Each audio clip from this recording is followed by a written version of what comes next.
everybody. Dr. Susan here. I am so glad you joined me today for Storytellers. Today, I'm going to read you one of my favorite books. It's called A Girl Named Rosa, and it was written by Denise Lewis Patrick. Are you ready? Let's go in. Introduction. How does a small brown-skinned girl growing up in a tiny town in Alabama become a woman who is known all over the world? Rosa Parks stood up for fairness and equality by sitting down on a bus in Montgomery, Alabama in 1955. Her simple act helped change laws all over America. Rosa was a brave little girl who grew up to make a big difference. Can't wait to learn how. Chapter 1, A Place Called Pine Level. Rosa Louise McCauley was born in Tuskegee, Alabama, on February 4, 1913. Her mother, Leona, was a teacher. Her father, James, built houses. When Rosa was only 2 and her brother Sylvester was a baby, their father left to find better work. Rosa, her mother, and brother moved to Pine Level, Alabama, to live with her grandparents.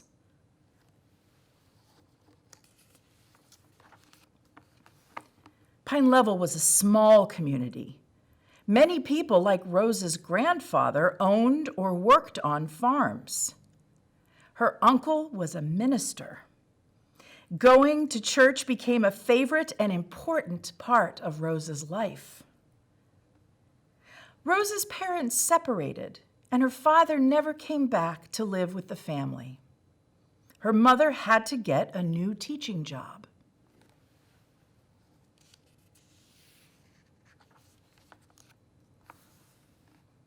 The school was in another town too far away from Pine Level for her to travel back and forth every day. She was only able to spend weekends with Rosa and Sylvester. Rosa loved spending time with her grandparents. They went fishing together. She learned to plant corn and milk cows from her grandfather. Rosa's grandmother taught her how to cook, sew, and make quilts. And although Rosa's grandparents taught her to do many things, they also helped her to understand that their lives were very different from the lives of their white neighbors.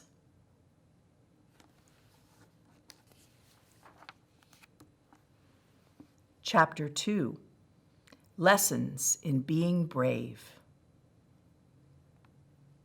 One of the most important lessons Rosa learned from her grandparents was about how to respect herself even when others didn't. Many white people didn't want African Americans to have equal rights. In some states, there were laws to keep Black people separate from whites. They didn't want African Americans to vote to change those laws.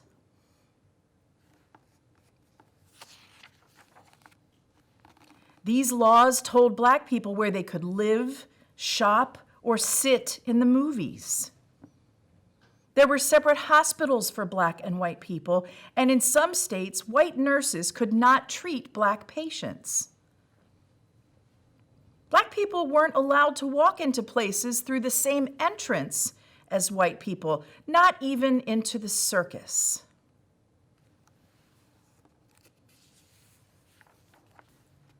Across the country, there were white groups who used violence to frighten and sometimes hurt Black people. In Rosa's community, gangs of white men wearing robes and masks sometimes attacked Black people, setting fire to their churches, schools, and homes. The violence got so bad that many people did not feel safe. When Rosa was 5 or 6 years old, her aunt and cousins stayed at her grandparents' house every night. They boarded up their windows so that no one could break in. The family kept their clothes on in case they had to escape quickly. Rosa's grandfather sat up all night to protect his family. Rosa sometimes sat with him. His bravery taught her to not be afraid of the dangers or hardships she might face in everyday life. Can you imagine?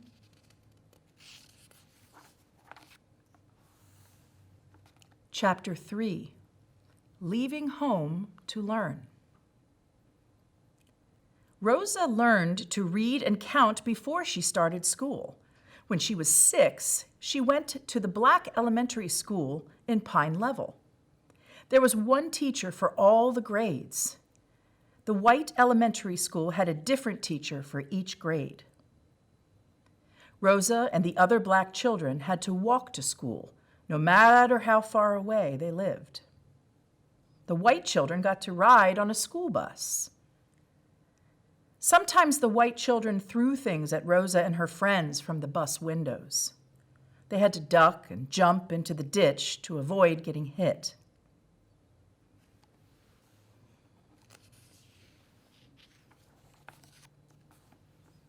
Many Black children in the South only went to school for a few months out of the year because they had to work during planting and harvest time.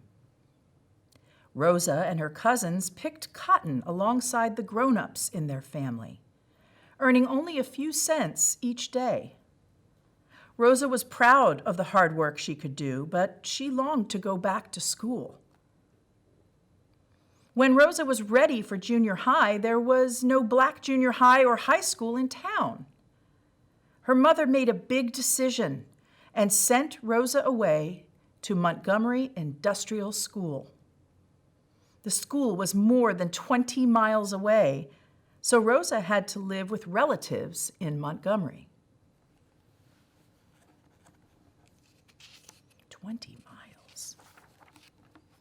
At Rosa's new school, all the girls were Black. All the teachers, including Miss Alice White, who started the school, were white.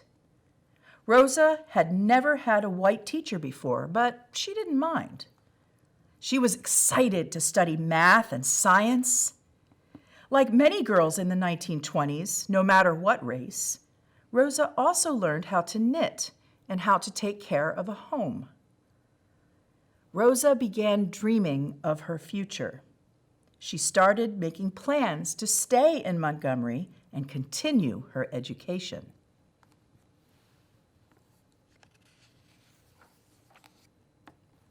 Chapter 4, Black and White.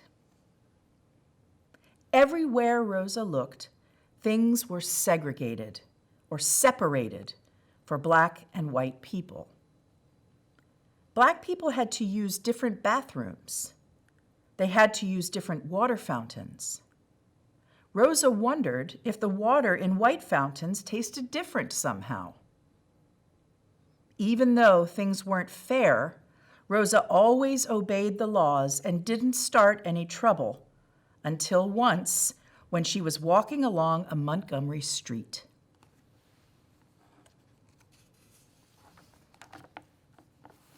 A white boy tried to knock her down. Rosa shoved him back. He told his mother, who was standing nearby. Even after Rosa tried to explain, the mother threatened to have Rosa put in jail. Luckily, that didn't happen. As Rosa grew older, she worked hard to keep racism from making her act out in anger again. That would be hard.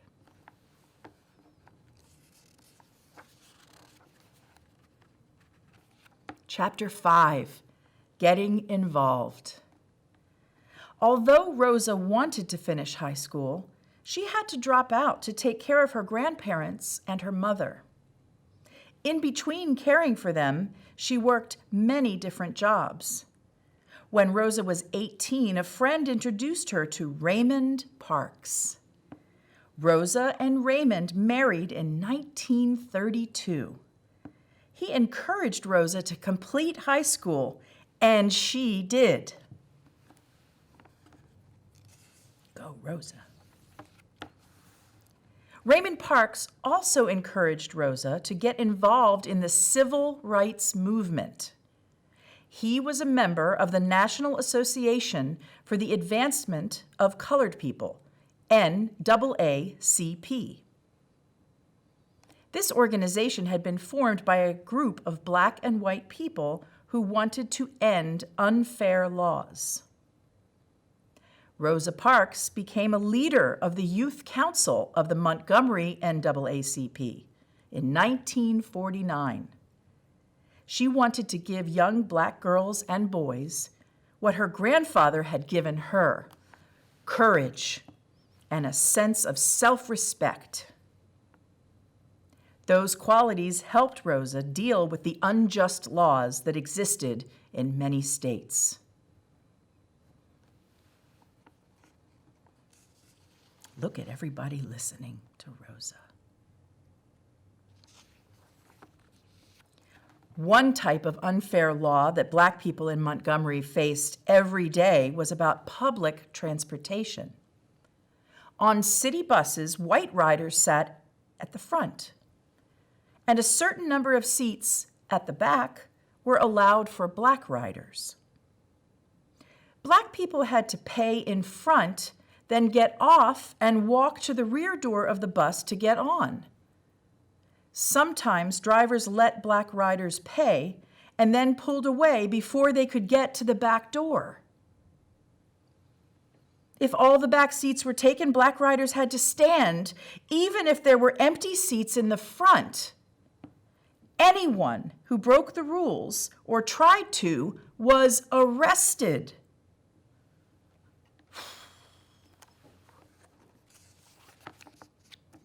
Chapter 6, a serious choice. On Thursday, December 1st, 1955, Rosa Parks waited for the bus after work. She paid her fare and then went to enter the back door to the black section. She got a seat in a row with two other black people. The bus became crowded and the white section was full. The driver told the black people to get up because there was a white man standing in the aisle. The two people next to Rosa moved. She decided not to give up her seat. She wasn't simply tired from work that day. She was tired of all the time she'd been treated unfairly. She made a serious choice. The driver refused to move the bus. Rosa refused to move herself. He called the police.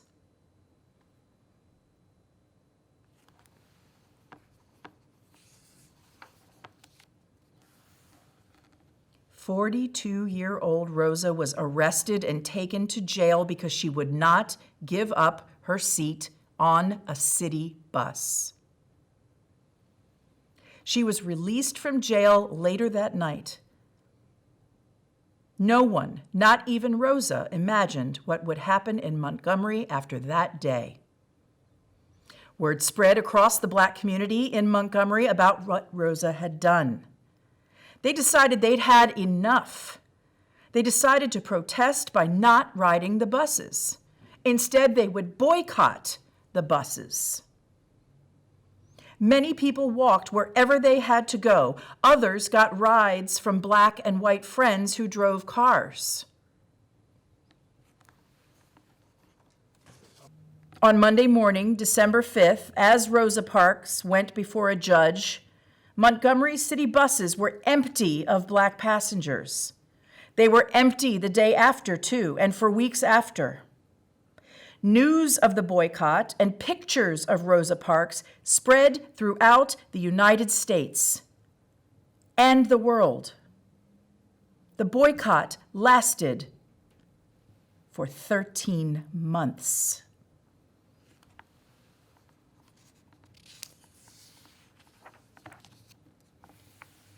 In December 1956, the city of Montgomery ended bus segregation and the boycott ended. The Parks family moved to Detroit, Michigan, where they continued to be active in the civil rights movement. And Rosa's firm belief in fighting nonviolently for civil rights never ended.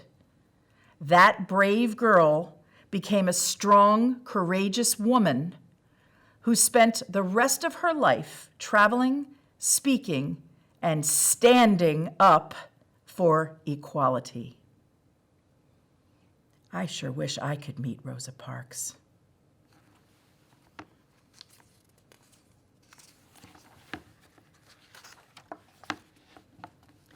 This was a true story, and it wasn't that long ago. It's hard to imagine, but it happened. And her courage and the choice that she made changed the world. Let's look at some of the words we learned in this book. Boycott, to refuse to take part in something as a way of making a protest. Civil rights, the rights that all people have for equal treatment under the law. Community, a group of people who live in the same area or have something in common with each other. Harvest, the collection or gathering of crops that are ripe. Minister, a person who is authorized to lead religious ceremonies in a church. Racism, the belief that a particular race is better than others. And finally, segregate, the practice of keeping people or groups apart. Rosa Parks helped to end segregation.